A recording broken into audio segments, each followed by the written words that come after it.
सभी सम्मान्य शिक्षक साथियों को नमस्कार। मैं विष्णु सर, आप सभी का स्वागत है मेरे यूट्यूब चैनल विष्णु टेक्निकल गुरु में। आज हम आपके लिए रिटायरमेंट संबंधित एक महत्वपूर्ण अपडेट लेकर आए हैं। जो भी हमारे नए साथी है वो हमारे चैनल को सब्सक्राइब अवश्य कर ले ताकि आपको वीडियो के हर नोटिफिकेशन सबसे पहले प्राप्त हो सके।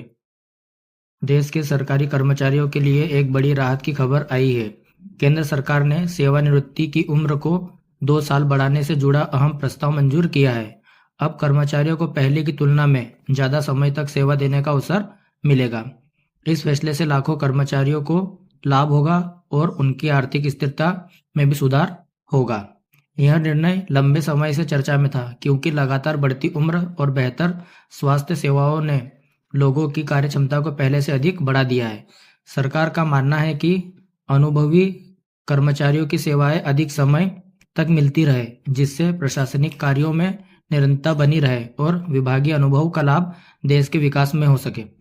वहीं साथियों, सरकार स्तर पर यह फैसला न केवल कर्मचारियों बल्कि सरकार के लिए भी उपयोगी माना जा रहा है। इससे भर्ती प्रक्रियाओं में होने वाला तात्कालिक खर्चा कुछ समय के लिए घटेगा और विभागों में अनुभवी अधिकारियों की संख्या भी बनी रहेगी। साथियों, अब तक केंद्र सरकार के अधिकतर विभागों में सेवानिवृत्ति की आयु 60 वर्ष थी, लेकिन अब नए प्रस्ताव के तहत इसे 62 वर्ष करने की औपचारिक मंजूरी कैबिनेट से मिल गई है। यह संशोधन सभी केंद्रीय मंत्रालयों और विभागों के स्थायी कर्मचारियों पर लागू होगा। कुछ विशेष सेवाओं में जहां पहले से ही उम्र 62 वर्ष थी, वहां यह परिवर्तन आंशिक रूप से प्रभावी रहेगा। इस प्रस्ताव में यह भी कहा गया है कि रिटायरमेंट की नई सीमा चरणबद्ध तरीके से लागू की जाएगी, यानी पहले कुछ विभागों में से लागू किया जाएगा, फिर बाकी मंत्रालयों में विस्तार दिया जाएगा। इस प्रक्रिया से प्रशासनिक व्यवस्था में कोई बाधा न आए, इसका ध्यान रखा जाएगा। साथियों, निर्णय के पीछे सरकार का कुछ उद्देश्य है।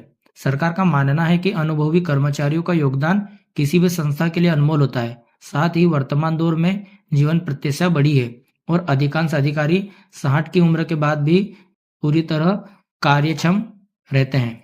ऐसे में उनकी सेवाओं का लाभ 2 वर्ष और लेना देश हित में उचित समझा जाएगा।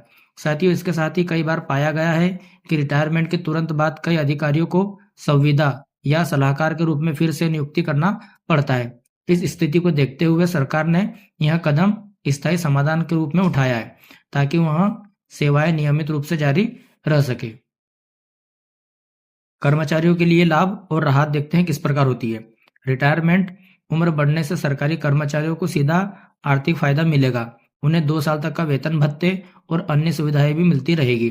इसके अलावा यह उनकी पेंशन और ग्रेजुइटी की राशि पर भी सकारात्मक प्रभाव डालेगा, क्योंकि सेवा अवधि बढ़ने से कुल राशि में वृद्धि होगी।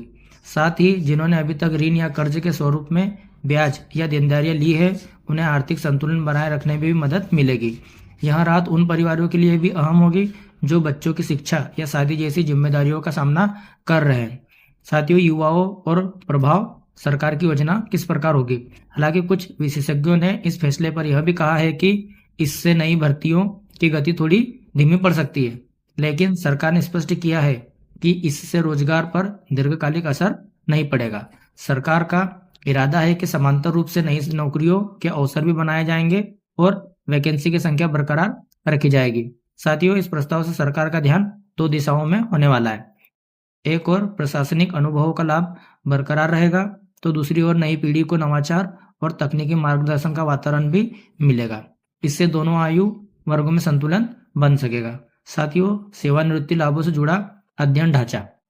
निर्णय के साथ राज्य सरकारों को भी परामर्श दिया गया है कि वे अपने स्तर पर इस नियम को अपनाने पर विचार करें। कई राज्यों ने पहले ही सेवानिवृत्ति आयु को बढ़ाने का सुझाव दिया था ताकि क्षेत्रीय कर्मचारियों को समान अवसर मिल सके।